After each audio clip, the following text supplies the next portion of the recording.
A top intelligence agent known for his sharp skills and daring missions is suddenly assigned to a very strange task. He must go undercover as a high school student. On his first day, still trying to adjust to student life, he falls asleep during class. When his teacher taps him awake, his reflexes kick in. He reacts like a trained agent, almost attacking her. That's when it hits him, he's not on a battlefield, he's in school. To understand how he got here, we rewind a few days. Asian Jung Hae-sung is a decorated member of the National Intelligence Service. He was chasing a gang of smugglers who had stolen a priceless artifact. They tried to flee in a car, but Hae-sung wasn't the type to give up. He sped after them on his motorcycle, weaving through traffic. As the car swerved wildly, he jumped onto its roof. Holding on tight, he smashed the window with his helmet and dived inside. He grabbed the artifact, but the car crashed and flipped over. It exploded into flames. Everyone thought he was dead, but out of the fire walked Hae-sung, holding the smuggler over his shoulder and the artifact in his hand. It was like a scene from an action movie. Back at NIS headquarters, he handed over the recovered item, but when his captain opened the case, something was wrong. The artifact was damaged, a missing arm. Hae-sung realized it must have been hit by a stray bullet during the chase. The director was furious. He ordered Hae-sung to be fired. But his team captain, En-se-ko, who was also his uncle, pleaded for one last chance. The director agreed, but only if Hae-sung completed a top-secret mission. If he failed, his career would be over. The mission? Infiltrate a high school. Years ago, King Go-jong entrusted 10 tons of gold to a man named Seo Byung-moon to fund Korea's independence during the Japanese occupation. But Bae Jong-moon betrayed the country. He kept the gold and vanished after the war. That gold has never been found. Recent evidence pointed to Bayon-mun High School, which was owned by the Bayon-mun Foundation. The NIS suspected the gold was hidden there, and the foundation planned to smuggle it out soon. Time was running out. Hae-sung had to go undercover as a high school student and find the gold. Even he thought the idea was ridiculous. He was in his 30s, but he accepted, knowing the stakes. Meanwhile, at Byongmun High School, teachers were celebrating the principal's birthday. Sua, a cheerful and energetic teacher, wanted to impress him. She sang and danced, hoping to secure a full-time job. But she drank too much and made a scene. She pulled off the principal's wig and ran away in his taxi. The next day, still hungover, she stopped at her mother's restaurant. That's when she met a stranger sitting quietly in the corner. Hae-sung. He hadn't left yet, deep in thought about his mission. She stared at him, feeling an instant spark. Suddenly, a group of rowdy guys tried to leave without paying. They lied, saying they were students, and falsely accused her mother of selling alcohol to minors. Usua tried to stop them, but they mocked her. Hae-sung stepped in. In just a few moves, he took down the troublemakers and made them pay the bill. Sue's mom was so thankful, she tried to give him the meal for free, but Hae-sung insisted on paying. As he walked away, Sua couldn't take her eyes off him. She was sure it was love at first sight. Back at home, Hae-sung had flashbacks of being bullied in school. The thought of going back to that world made him uneasy, but the next day he met with his team for a full briefing. They explained how Byongmun's high school worked. It had strict rules, like a military base. The student council had more power than the teachers, and to fit in, Hae-sung would need to learn slang and trends. That evening, Hae-sung had dinner with his captain's family. His cousin Yoo-jung, a student at the same school, was shocked to learn he'd be going undercover as a student. She thought he'd pose as a teacher. The next morning, Hae-sung put on a uniform and walked through the school gates. As he entered, he saw someone familiar, Sua, running from the principal. He helped her by pointing the principal in the wrong direction. When Sua saw his name tag, she realized he was the new student in her class. Her jaw dropped. The man she had a crush on was now her student. She quickly switched into teacher mode and scolded him for wearing a jacket like a troublemaker. Then she introduced him to the class. The girls gasped and giggled. Even Yoo-jung was stunned. During break, Yoo-jung pulled Hae-sung to the rooftop. She offered to help him with his mission, but only if he didn't expose her school life to their family. They made a deal to stay out of each other's way. Later, in class, Hae-sung dozed off again. When Sua tapped his shoulder, he reacted with trained instinct. The class was shocked. 2 girls later asked for his social media, but he didn't understand. They teased him for being out of touch. Out in the hallways, students shouted, ran, and spilled milk on him. It gave him a headache. During lunch, he explored the school grounds. That's when he found something strange, an old building marked off limits. The door was locked, but the electricity meter was running. He heard shouting from inside. He looked through a crack and saw a group of bullies picking on a quiet classmate. The bullies saw Haesung and told him to go get snacks for them. Haesung almost fought back, but he imagined his uncle as a wise monk telling him to stay calm, so he pretended to be harmless and asked the bullies what snacks they wanted. Back in class, he asked the quiet boy about the building. The student said it was haunted and no one dared go near it. Haesung told him not to be afraid of bullies or they would keep picking on him. Meanwhile, the school board chairwoman attended the funeral of a councilman. She promised to care for his children's education, but one of the staff suspected something wasn't right about the councilman's death. The chairwoman warned him to stay quiet. She had already arranged for the case to be closed. No autopsy, no questions. That night, Haesung reported the suspicious building to his team. Later, he changed into black clothes, disabled the security cameras, and broke in. He moved quietly, using a flashlight. Suddenly, he felt something cold press against his head. He turned around. It was Sua, holding a gun with her steady hands. She calmly told him it wasn't a toy, it was a real gun. She demanded that he take off his mask. Seeing the patrol badge on her arm, Haesung realized this wasn't a planned trap, it was just a regular school patrol. Thinking quickly, he flashed his light in her eyes, momentarily blinding her. He bolted for the exit. Osu shouted after him and gave chase but accidentally crashed into a security guard. By the time she got back up, Haesung had already vanished. The next morning, the principal informed Chairwoman Mongju that Asua was the only one who saw the intruder in the old building. Mongju figured the suspect hadn't made it to the basement yet. She was sure he would return, so she told her staff to wait and watch. Back in school, Haesung resumed his undercover student life. After buying snacks for the school bullies yesterday, they now thought he was weak, just another easy target. They asked him to level up their characters in a video game. Left with no choice, Haesung called Mijang to help him hack the game, but she instantly refused and hung up. Meanwhile, back at headquarters, Haesung's team came across a newspaper article. It detailed the chairwoman's grand plan to turn the city of Sanju into an international education hub, funded by over 8 trillion won, the exact same amount as the missing gold. This couldn't be a coincidence. The team now believed Manju planned to smuggle the gold abroad, clean the money, and use it for her education empire. In school, Haesung's cousin, Yujong, pulled him aside. She warned him about Taisu, the ringleader of the bullies.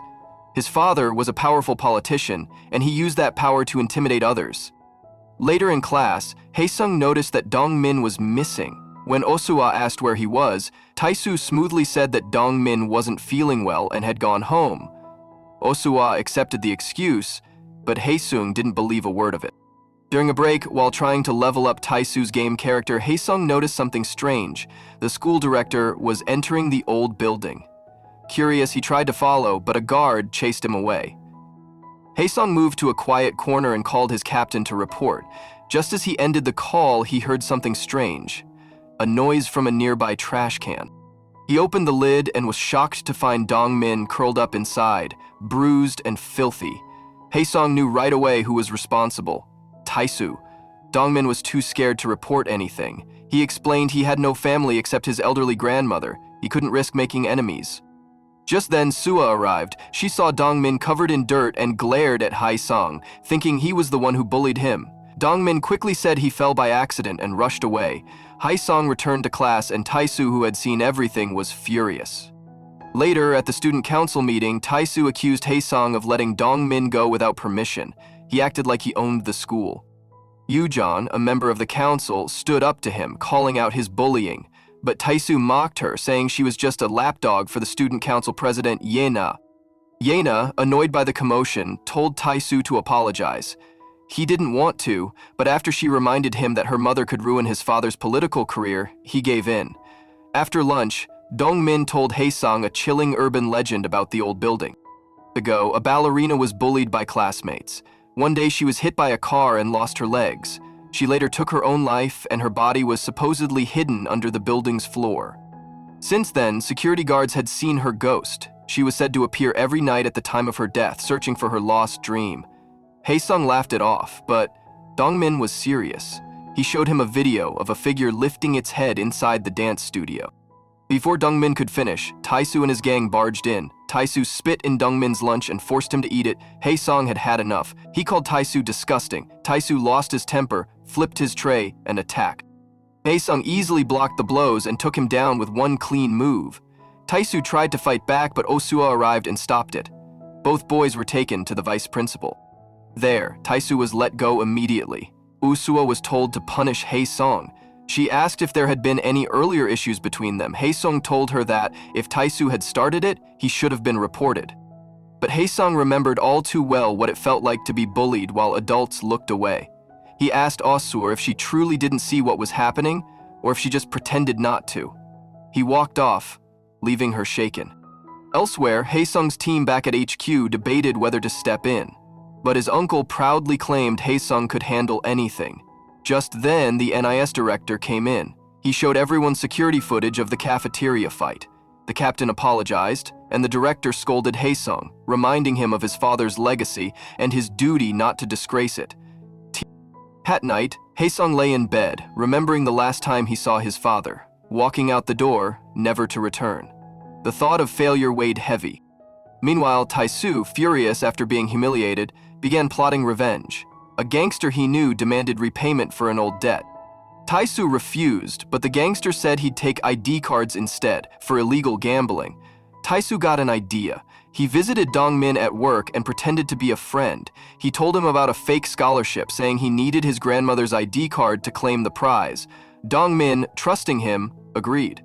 That night, while delivering food, Dongmin saw Haesung sneaking into the old building. Curious, he followed him. Haesung told him to leave, it was dangerous. But Dongmin insisted on tagging along. They made it to the basement. That's when they heard something. Inside a dark hallway, they spotted someone in a hoodie. The figure threw a hammer at them and ran. Haesung chased after the person but lost them. Then he found a locked door. Using a small lockpick device, he opened it. What he saw inside shocked him. The walls were covered in papers, maps, and photos, all about the missing gold. He quickly called his captain, reporting what he found. He was sure now Chairwoman Manju was involved. But what he didn't know was that a hidden camera in the room had recorded everything, and Manju was watching his every move. Just as Haesung turned to leave with Dongmin, something made Dongmin stop. His eyes widened in fear. He pointed at the floor. Haesung followed his gaze and saw a skeleton, hidden beneath the wooden planks. For a second, it looked like the ghost stories were real. Haesung quickly got down to investigate, but as he looked closer, he realized the skeleton wasn't real at all. It was just a model. Still, something else caught his eye, a small key lying near the fake bones. At that very moment, the principal walked in. Thinking fast, Haesung came up with an excuse. He said they were just curious about the ghost stories and came to check it out. The principal didn't ask much. He let them go, but later told Chairwoman Soi Myung-ju everything. Strangely, Myung-ju didn't ask the principal to stop Haesung. Instead, she said that students often discovered things adults couldn't. She wanted to see what he might find. Back at the base, Haesung showed the key to his team. It had the Byungmun seal engraved on it and a phrase that translated to the origin of gold. That sealed it. The stories about the gold and the school were connected. Solving this could lead them straight to the treasure. Wanting more clues, Haesung went to Dongmin again. Dongmin told him another legend, this time about the school's broken clock tower. He said that if someone stayed alone in the school at night, the clock would chime and red eyes would appear. While Haesung listened carefully, Sua suddenly showed up. She didn't look happy. She grabbed his ear and pulled him away, demanding to know why he had taken Dongmin's grandmother's ID card. She had just received a call from the old woman asking about it. Right away, Haesung knew Taesu was behind it, but he couldn't say anything. Dongmin was scared, and if he spoke up, Taesu might hurt him again, so Haesung stayed silent. Sua gave him detention after school. But Haesung had other plans. He texted Sua, saying he had left the stove on at home and couldn't attend detention. Then, he headed to confront the security guard. Haesung showed him the footprints he had photographed. The guard broke down and confessed. He said he had followed a stray cat into the old building. That's when he found the model skeleton. Panicking, he hid under the floorboards. Later, when he tried to leave, he got stuck. Dongmin must have seen him and mistaken him for a ghost. The night before, the guard had come back to fix the floor but ran off when he saw people coming. It was all a misunderstanding. Haesung told him not to worry. The skeleton was fake. Meanwhile, Dongmin was still trying to get his grandmother's ID back. He found Taesu and demanded it. Taesu threw it on the ground. When Dongmin bent down to pick it up, Tae-soo cruelly stomped on his hand. Soo-ah saw everything. She asked Dong-min if this kind of bullying happened often. Dong-min stayed silent. Tae-soo then warned her to stay out of it unless she wanted to lose her job. Dong-min apologized and ran away. Later that day, Dong-min arrived home to find Hae-sung sitting with his grandmother. Earlier, Hae-sung had helped her pick up groceries and walked her home. Grateful, she gave him some money and told him to eat something nice. She also asked him to be kind to Dong-min.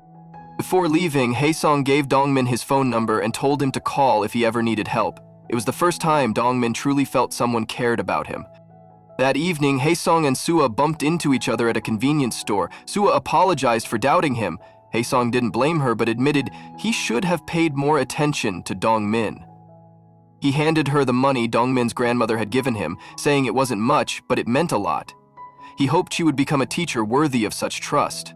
Soo-ah watched him pick beans out of his food, a habit that reminded her of an old childhood friend. It was a quiet, familiar moment. Just as they were leaving the store, Hae-sung got a call from Dong-min. His voice trembled. The police had arrested his grandmother. Her ID had been used to register an illegal gambling website. Desperate to help, Soo-ah posted the truth about Tae-soo and the gambling on the school's website. The post went viral. Students and teachers were outraged. Tae-soo was now under serious pressure. In the middle of all this, Hae-sung decided to check the school's broken clock tower. He tried the key he found near the skeleton, but it didn't fit. Suddenly, Ma Young-ju appeared behind him. She smiled and asked if he was chasing ghost stories. Hae-sung played dumb, saying he was just curious. Myung-ju smiled knowingly and told him he could come to her if he ever wanted to learn more. Later, to deal with the scandal from the website post, Myung-ju called both families to school. With Dong-min's grandmother still in jail, Soo-ah came as his guardian. Tae-soo's father denied everything and pressured Dong-min to tell the truth.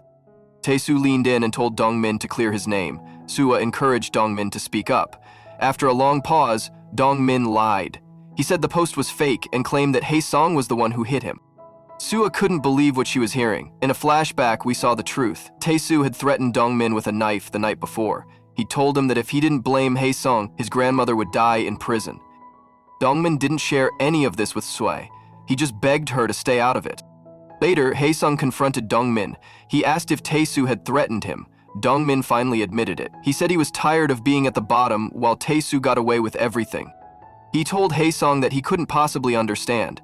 But Hae-sung did understand. He remembered his own school days, being bullied because he was an orphan. When he fought back, the school punished him. Even his mentor, Sak-ho, had been reprimanded for defending him. That's when he ripped off his uniform and swore he'd never return to school again.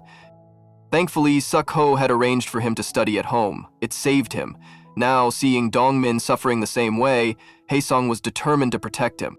He asked his teammate to dig into Tae-soo's background. They needed proof. Meanwhile, the school announced a disciplinary hearing for Hae-sung. Soo-ah called him, worried, but he asked her to stall the start of the meeting. Parents and teachers filled the room. Tae-soo's father urged the chairwoman to hurry things up. She told Soo-ah to bring in both boys. The vice principal asked Dong-min again about the incident. Dong-min stuck to his lie. The vice principal declared that Hae-sung would be expelled. Soo-ah panicked. Desperately trying to stall, she suddenly shouted, "Does anyone want lunch?" Everyone stared. The vice principal was just about to strike the gavel when loud motorcycle sounds echoed from outside.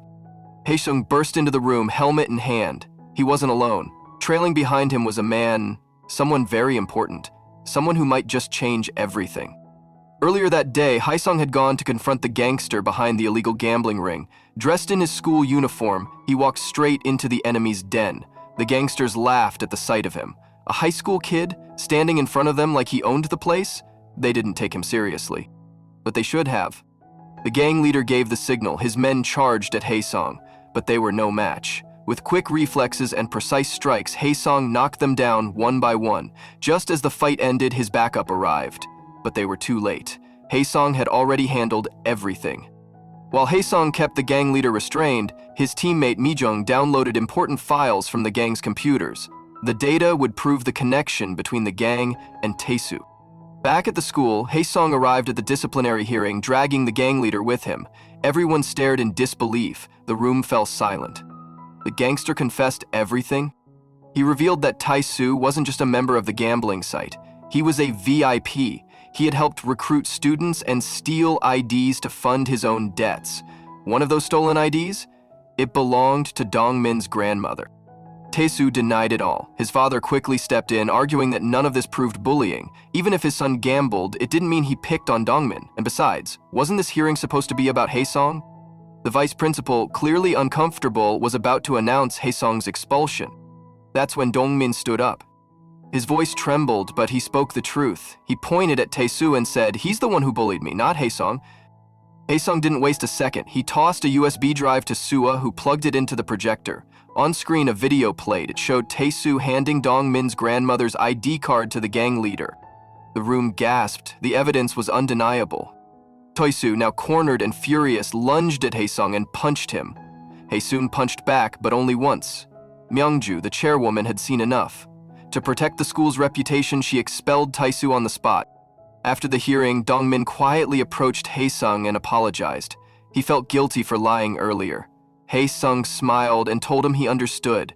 He knew what it felt like to be alone. Later, Sua helped clean the cut on Haesung's face. As she dabbed his cheek with a tissue, they shared a quiet moment. Haesung thanked her for standing up to Tae-soo and for believing in him. Their eyes met. Sue blushed. Then, as if nothing happened, Haesung gently plucked a tiny flower petal from her hair. Sua, completely flustered, quickly made an excuse and rushed away. The next day at school, Haesung didn't slow down. He was still chasing the mystery of the missing gold. Dongmin shared another urban legend. There was once a girl who ranked second in her class. She was so desperate to be number one that she pushed her top-ranked classmate from the balcony. Later, while studying alone one night, she heard the clock chime. The lights flickered. She ran into the bathroom, terrified, but under the door she saw two glowing red eyes. It was the girl she had pushed. Haesung wasn't scared, but he wanted to check the story out. He took the key he had found and tried it on the school's main clock tower. It didn't work. That's when Yoo-jung appeared. She was putting up posters and photos for a school event. Haesung helped her, and while going through the photos, he noticed something strange. One photo showed a clock tower, but it looked different from the one he had been trying to unlock. Yoo-jung explained there were two clock towers at the school. The second one was inside the student council room. That night, Haesung sneaked into the student council room, but before he could search, he was stopped by Ye-na, the student council president. She offered him snacks and casually invited him to join the council. Haesung, always the adult at heart, gave her a mini lecture about spending wisely and using her influence for good. The next day, Haesung asked Sua how to join the student council. She explained he needed 3 things: score in the top 10 on the next test, collect over 100 student signatures, and get Ye-na's approval. Aijung decided to start with the signatures. The only student he knew was Dongmin. Surprisingly, the 2 boys who used to bully Dongmin approached Haesung and apologized. Wanting to make up for their past, they offered to help gather signatures, but no one trusted them, so they only got 3 names. That evening, Haesung's team came up with an idea. The next morning, Haesung walked into school and saw something wild. His captain and teammate were dancing at the front gate. They were handing out sandwiches to students who signed Haesung's petition. Mortified, Haesung tried to sneak away, but his captain spotted him and pulled him on stage.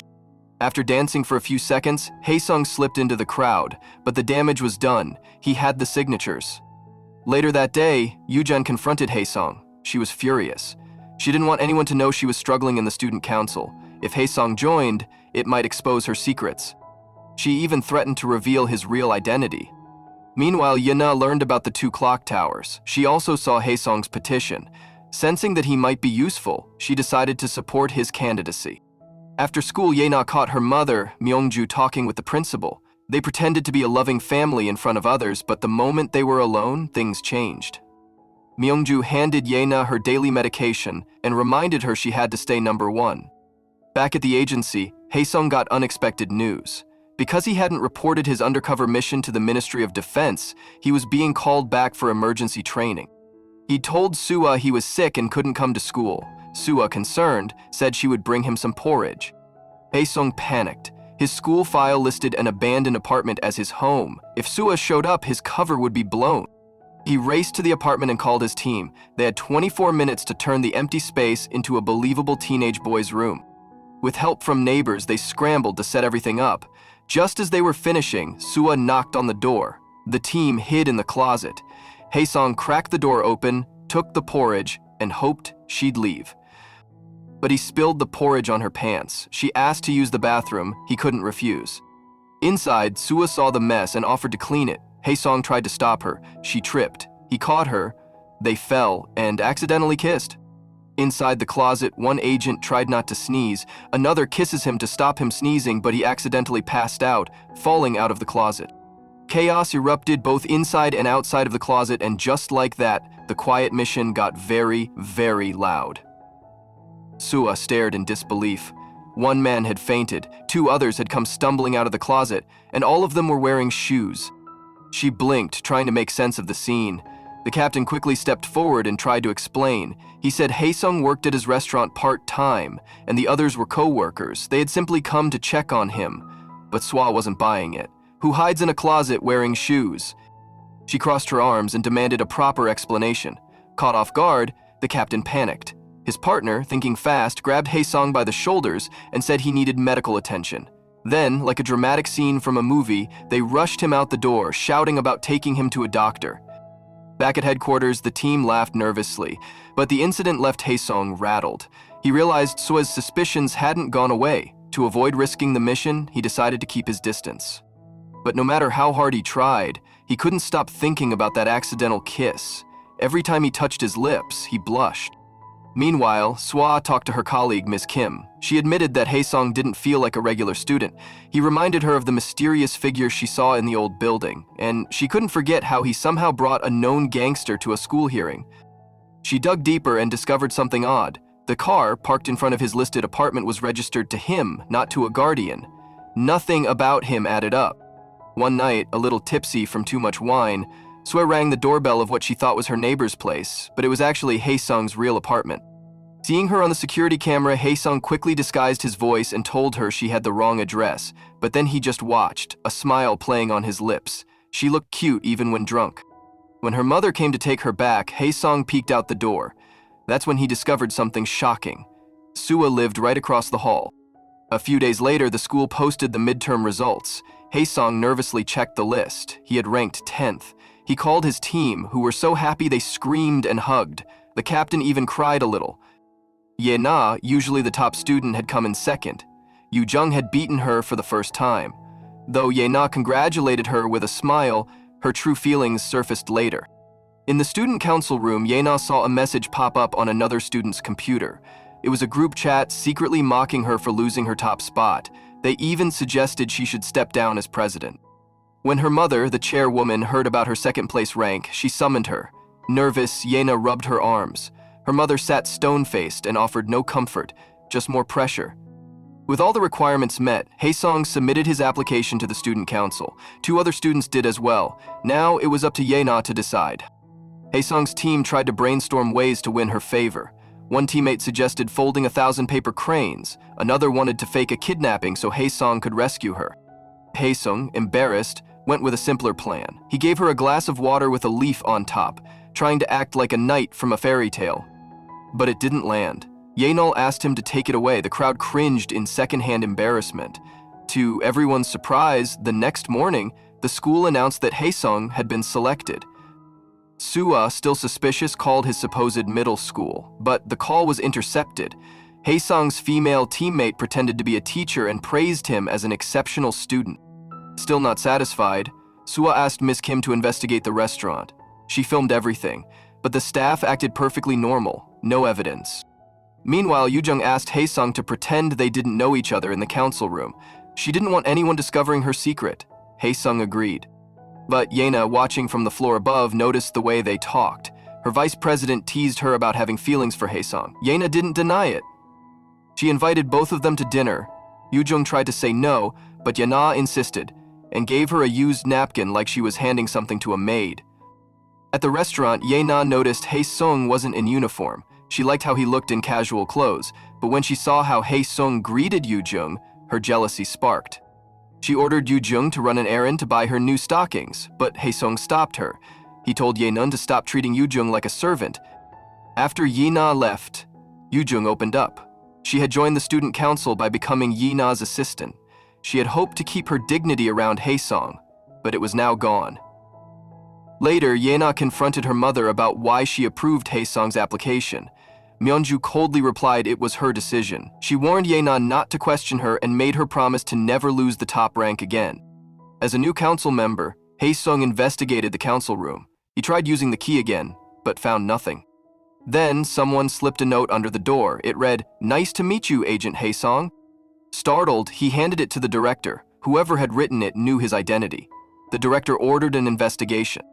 Haesung checked the surveillance footage, but the cameras had been disabled for maintenance. The principal told Myeongju everything had been reviewed, but she didn't believe him. Then Haesung got a phone call. A voice called him Agent Haesung and asked if he recognized it. It was the security guard. The guard told him to meet on the rooftop. He had something to share. When Haesung arrived, it was midnight. The school clock chimed. He remembered the ghost legend, but shook it off. Then a thud. The guard fell from the rooftop. In his hand was a notebook, the same one Haesung had given his father when he was a child. Earlier that night, while the security guard waited on the rooftop, someone in black had attacked him, trying to steal the notebook. They fought, but the guard was pushed over the edge. He fell to his death. Haesung arrived moments later. He picked up the notebook and heard a noise above him. Looking up, he spotted a masked figure sprinting across the rooftop. Without hesitation, Haesung chased after them. They clashed in a fierce fight. Haesung managed to overpower the attacker and pulled out his gun. He was just about to remove the mask. But a sudden noise behind him made him turn his head. In that split second, the figure shoved him hard and escaped. Haesung ran after him, but couldn't catch up. The masked person jumped into a black car and removed his mask. It was the school principal. Inside the car, he apologized to the chairwoman, saying he had failed to retrieve the notebook. Haesung was furious. He stormed into NIS headquarters and confronted the director. He wanted answers. Why was his father's notebook here? What did it mean? The director finally confessed.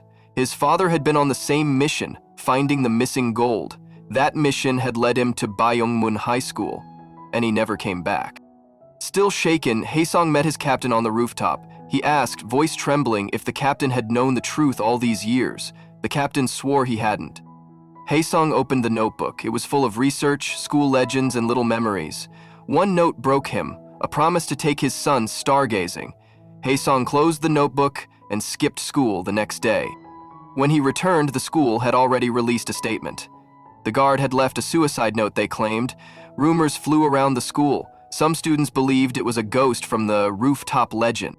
Sua, back in teacher mode, scolded Haesung for skipping class. He lost 20 points from his record. After school, he slipped into the student council room and followed a clue from the notebook. He turned the clock's hands backward. A soft melody began to play. Behind the pendulum, he discovered a red gem, the red eye from one of the school's ghost stories. He recorded the sound on his phone. As he set the clock back to normal, Sua walked in. Her eyes locked on him. She demanded to know what happened that night. She had been at school late and seen the guard fall, and she saw Haesung standing beside him. She also saw him fighting the masked figure, and then, to her horror, she saw him point a gun. The noise she made must have been what distracted him. Haesung had no choice. He locked the door and told her the truth. He was an undercover NIS agent, and the school was the center of a massive investigation. He gave her two choices: help him or risk prison for leaking secrets. He gave her a day to decide. Later that evening, Haesung returned to his team. He played the melody he recorded. One of his teammates recognized it instantly. It was the school song, written by Se Byung-moon himself. Haesung asked about the guard. The captain said he was just a normal man, but no one knew how he had the notebook. Haesung suspected someone was controlling the case behind the scenes. Everything was moving too fast. He also told his team that Sua knew his identity. The captain wasn't happy. He told Haesung to apologize and get a confidentiality agreement instead of making threats. So Haesung took Sua to dinner. He tried to smooth things over. He explained how important the mission was. He even offered her money to keep it all a secret. To his surprise, Sua agreed. She liked the idea of helping with something important, and she really wanted a full-time teaching job. Haesung told her that Yoo-jung was his cousin and warned that if the masked person found out she saw them, she might be in danger.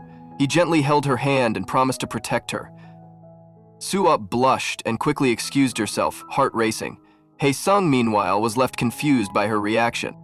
Elsewhere, the chairwoman met with a mysterious figure. She thanked them for telling her about the guard's NIS past. In a flashback, she confronted the guard herself.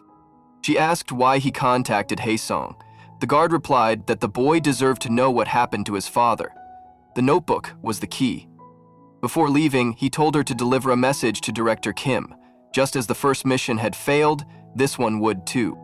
The chairwoman wasn't going to let that happen. She told her mole inside the NIS to stay close. If Haesung found out everything, he might come for revenge. Then she burned the guard's file. Back at school, Haesung started following the next legend from his father's notes. It told of a boy and girl in the piano club who fell in love. She became pregnant. He abandoned her. She died. After that, the piano in the music room was said to play by itself. Just as Haesung finished reading, Sua screamed. She had been reading over his shoulder. They both stared at each other. Haesung asked where the piano was. Sua remembered it was in the chairwoman's office. It would be impossible to sneak in unless they had a reason to be there. Luckily, the school was planning an open house. Politicians and lawyers would be visiting. But Haesung couldn't go. His absence earlier cost him 20 points. Students with deductions couldn't join school events. He told his team the bad news. Everyone looked disappointed. Then Sua showed up with a smile. The school was holding a promotional model contest. The winner would earn 25 points. Haesung was horrified. He didn't want to pose for photos, but his team pressured him until he gave in.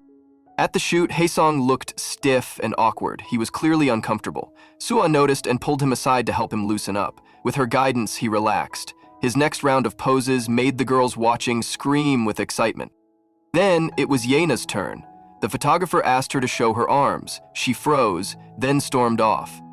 Yujing had once seen scars on Yena's wrists. She followed her to offer comfort, but Yena lashed out, accusing her of pretending to care. Haesung overheard and defended Yujing. That only made Yena more furious. She glared at both of them and left. Afterward, Yujing scolded Haesung. She didn't want him interfering. He tried to follow her, but Sua stopped him. She said he didn't understand teenage girls. His kindness sometimes made things worse. Haesung sighed. School life was more complicated than espionage. As they walked home, rain started pouring. Sua's mom called out her childhood nickname, Bangja, reminding her to take an umbrella. Haesung froze. Bangja? He turned to Sua, stunned. All this time, she was his childhood friend, the girl who once cheered him on during hard times. They huddled under the umbrella, memories returning. Just then, a motorcycle zipped by, splashing water everywhere. Haesung pulled Sua close, shielding her. In that brief moment, time seemed to stop. Their eyes met, heartbeats quickened. A spark of something old and new lit between them. The rain kept falling, but inside that moment, under that shared umbrella, a connection long forgotten had returned.